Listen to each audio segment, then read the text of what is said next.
Story 1. The night the lights went out. The wind howled through the skeletal branches of the old oak trees that lined Maple Street, their gnarled limbs clawing at the starless sky. It was a bitter March night, the kind that seeped into your bones and made you crave the warmth of a hearth. 2 years ago, I found myself trudging through the front door of my modest 2-story home, the weight of a grueling 12-hour shift at the factory pressing down on my shoulders like a lead blanket. The clock on the wall ticked past midnight, its hands mocking my exhaustion. All I wanted was to collapse onto the worn leather couch in the living room, crack open a frosty beer from the fridge, and let the world fade away. I didn't even bother with the television at first. The silence of the house was a rare gift, broken only by the faint creak of the floorboards settling under the weight of the night. My wife, Emily, was upstairs, likely fast asleep, her gentle breathing a quiet reassurance that not everything in my life was chaos.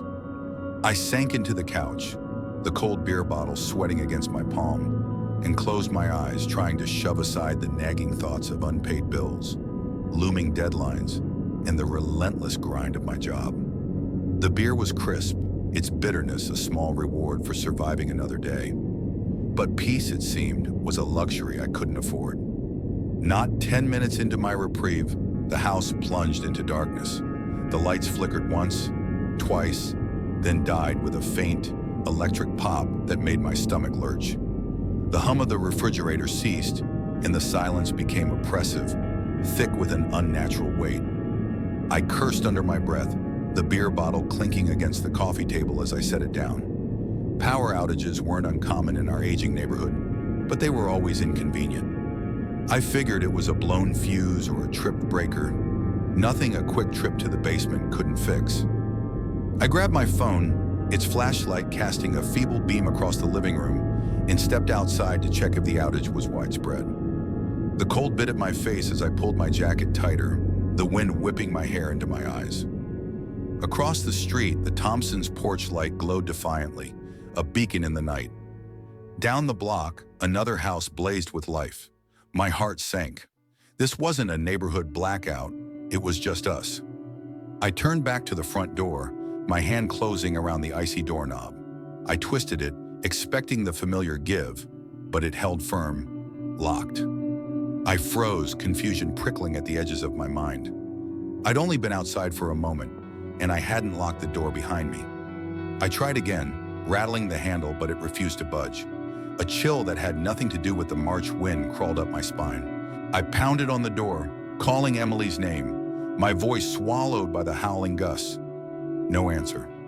I pressed my face to the small window beside the door, but the house was a void, its interior cloaked in shadow.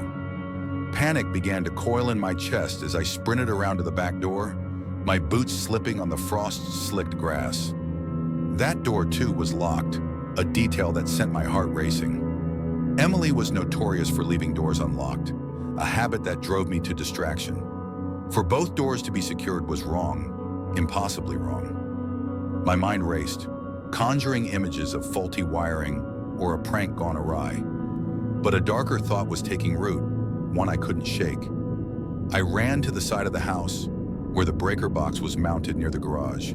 My flashlight beam swept across the yard, and I stopped dead.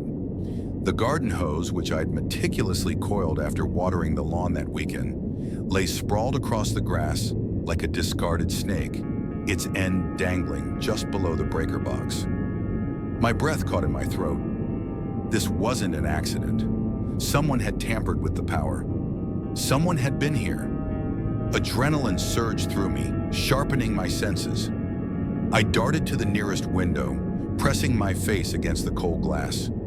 At first, there was nothing but darkness, then a flicker of movement, 2 beams of light slicing through the gloom, darting erratically like fireflies. Flashlights. My blood ran cold. There were people inside my house rummaging through my belongings, violating the sanctuary of my home. Rage boiled within me, but it was quickly drowned by fear. Emily was still inside, asleep and defenseless. I fumbled for my phone, my fingers trembling as I reached into my pocket, only to find it empty. I'd left it on the couch. A string of curses spilled from my lips as I realized I was cut off, stranded in my own yard with no way to call for help. My eyes darted to the neighbor's house, its windows glowing warmly in the distance. I could run there, borrow a phone, call the police. But the thought of leaving Emily alone with those intruders stopped me cold. I couldn't abandon her, not for a second. Desperation drove me to action. I scooped up a handful of loose rocks from the garden bed and hurled them at our bedroom window, the glass rattling with each impact. 1, 2, 3. The third rock did the trick. The window slid open, and Emily's pale face appeared, her eyes wide with confusion. Before she could speak, I hissed a warning, my voice barely above a whisper. "There are people in the house. Hide in the closet, now." Her expression shifted from confusion to terror, but she nodded and vanished from view. I sprinted to the neighbor's house, my lungs burning as I pounded on their door. Mr. Callahan, a grizzled retiree with a penchant for late-night westerns, answered in his bathrobe, his eyebrows shooting up as I stammered out the situation. He handed me his phone, and I dialed 911, the operator's calm voice a lifeline in the chaos. As I waited on Callahan's porch, my eyes locked on my house, I prayed Emily was safe, hidden away in the darkness. The police arrived in a blaze of red and blue lights, their sirens cutting through the night. I ran to the lead officer, words tumbling out as I explained the break-in, the flashlights, the locked doors. They stormed the house, weapons drawn, but when they emerged, their faces were grim. The back door hung open, swaying in the wind. The intruders were gone, and with them, a staggering array of our possessions: jewelry, electronics, cash, even sentimental keepsakes that could never be replaced. Emily was unharmed but shaken, her eyes red from crying as she recounted what she'd heard from the closet. Seconds after hiding, she'd heard the bedroom door crash open, the wood splintering under a heavy boot. A man had entered, his footsteps deliberate, and she'd heard the unmistakable click of a gun being cocked. He'd stood there, silent, listening, as if he knew someone was near. She'd held her breath, certain she was moments from discovery, until the sound of my rocks against the window had drawn him away. The police found no fingerprints, no clues, only the severed power line and the lingering sense of violation. We stayed in that house, too stubborn or too broke to move, but the memory of that night haunts us still. I lie awake sometimes, staring at the ceiling, wondering what might have happened if I hadn't stepped outside, if I hadn't thrown those rocks. The thought of losing Emily to those shadows is a wound that will never heal. Story 2, The Storm's Unwelcome Guest. The storm came without warning, a beast of wind and rain that tore through the night like a vengeful god. I was holed up in my parents' basement, a makeshift sanctuary of mismatched furniture and faded posters, trying to rebuild my life after years of chasing dreams that never materialized. My older brother Michael had built a small empire with his tech startup, his name plastered across business magazines while I scraped by, a shadow in his success. Moving back home at 32 felt like admitting defeat, but with my savings drained and my latest venture in ruins, I had no choice. The basement was my refuge, a self-contained world with a tiny kitchen, a bathroom that smelled faintly of mildew, and a bedroom just big enough for a twin mattress. A battered TV sat in the corner, hooked up to my old Nintendo 64, its pixelated worlds a nostalgic escape from reality. I kept to myself, avoiding the upstairs to spare my parents the reminder of their prodigal son's failure.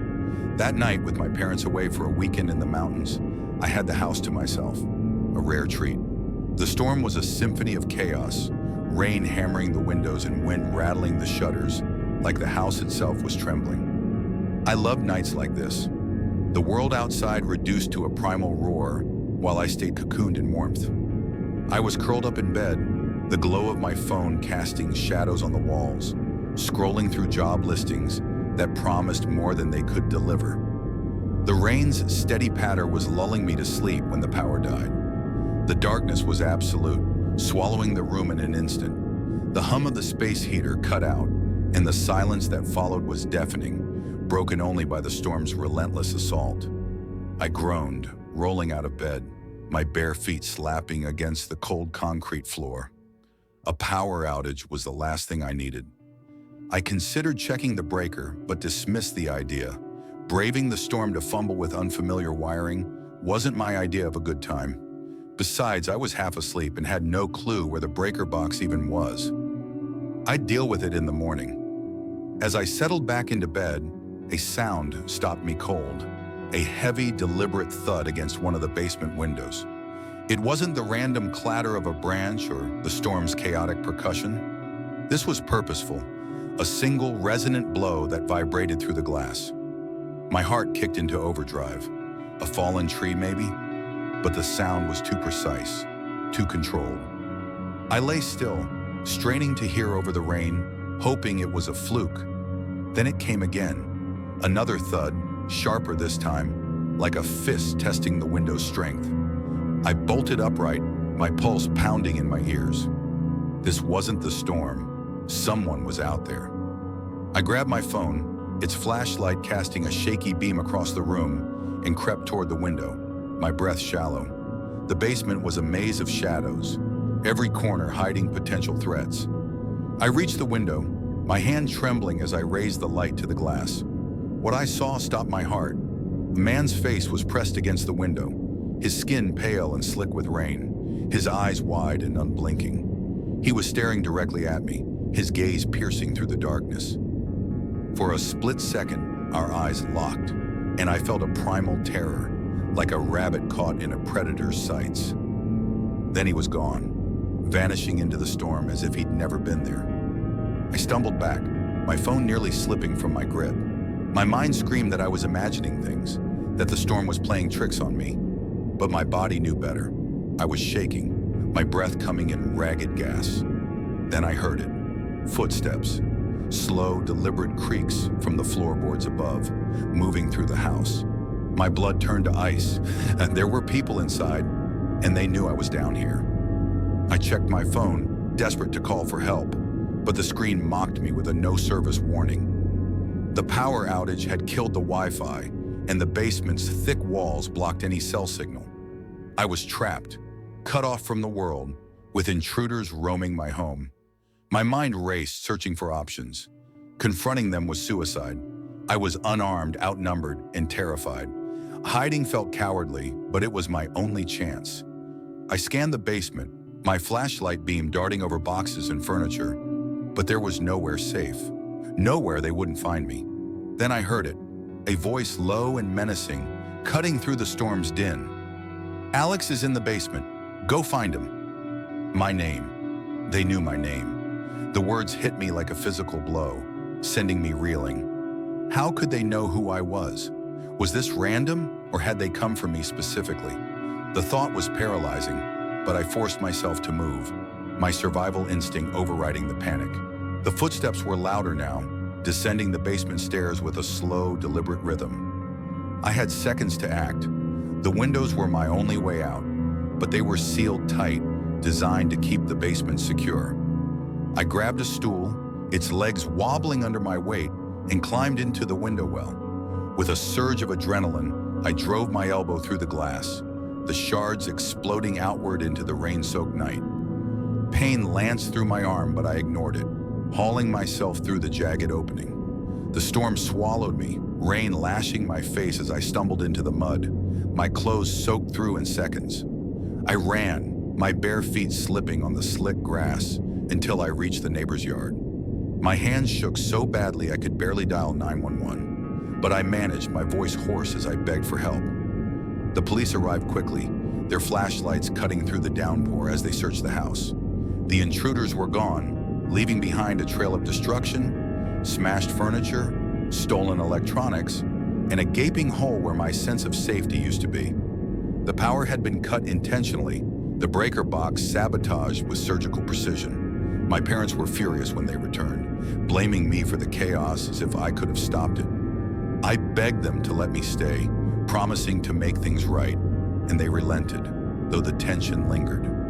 Months later, I'm still haunted by that night, by the face at the window and the voice that knew my name. I've installed new locks, a security system, even a gun safe in the basement. but nothing erases the fear that they'll come back. Whoever they were, they left a scar that no amount of time can heal. Story 3. Shadows in the warehouse. The warehouse loomed on the edge of town, a monolithic structure of corrugated steel and concrete, surrounded by a sea of asphalt and chain-link fences. I'd taken the night shift as a security guard 3 months ago, a job that promised steady pay and solitude. 2 things I craved after years of bouncing between dead-end gigs.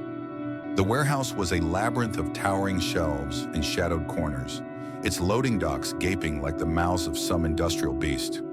Most nights it was just me, my flashlight, and the hum of fluorescent lights, the silence broken only by the occasional creak of settling metal. That Thursday night, a storm rolled in, its thunder rumbling like a distant drum roll. Rain pelted the roof, the sound echoing through the cavernous space. I sat in the security office, a cramped room with a flickering monitor and a coffee machine that smelled of burnt grounds, checking my phone for updates on the weather. The forecast warned of flash floods, and I wasn't thrilled about driving home in the deluge. The power flickered, the lights stuttering before steadying, and I sighed, hoping the night would stay uneventful. An hour into my shift, the power gave out completely. The warehouse plunged into darkness, the silence so profound it felt like a physical weight.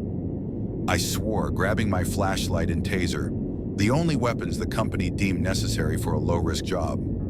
Restoring power was my responsibility, a task I'd been trained for but never expected to face.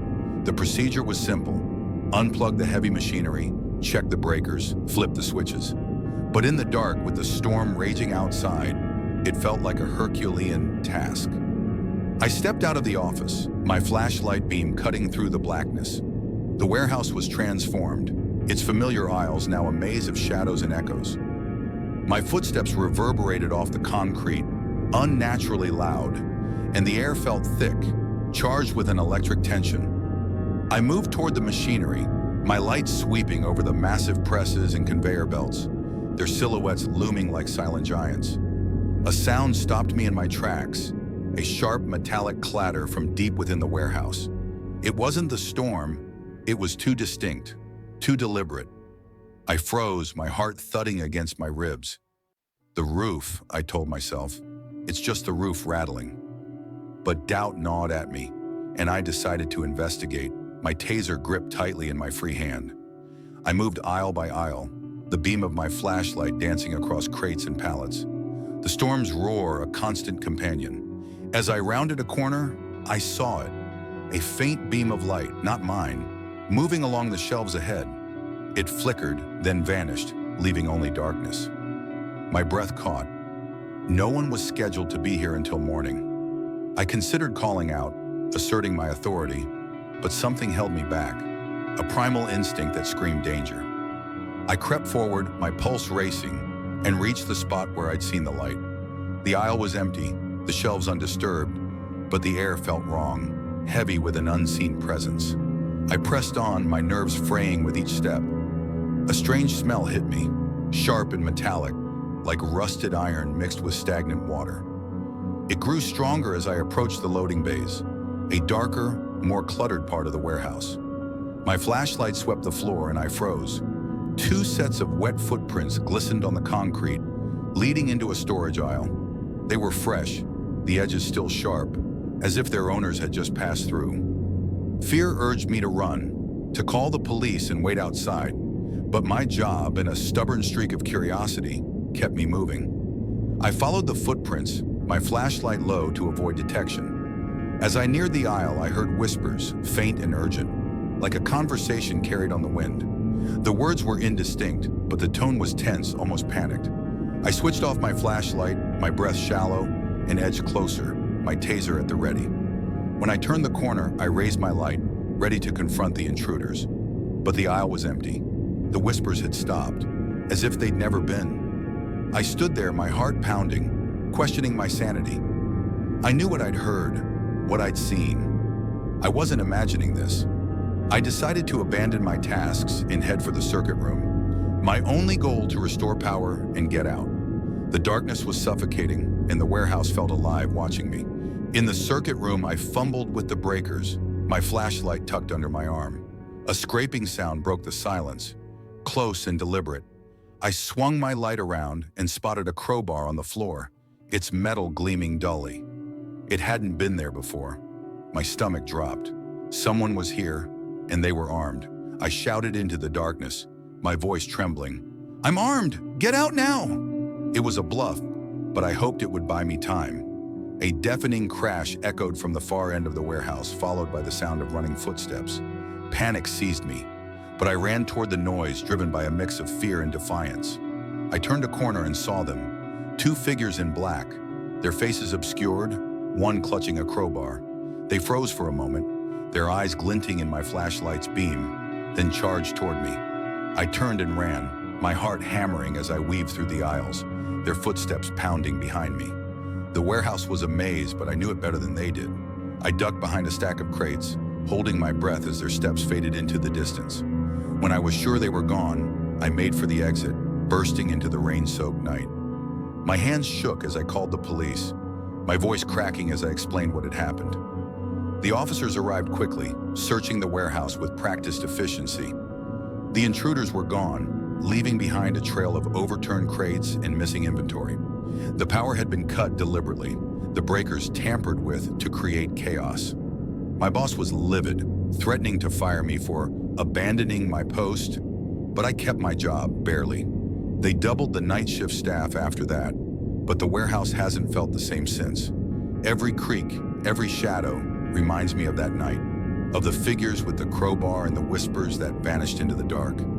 I don't know what they wanted, but I know I'm lucky to be alive.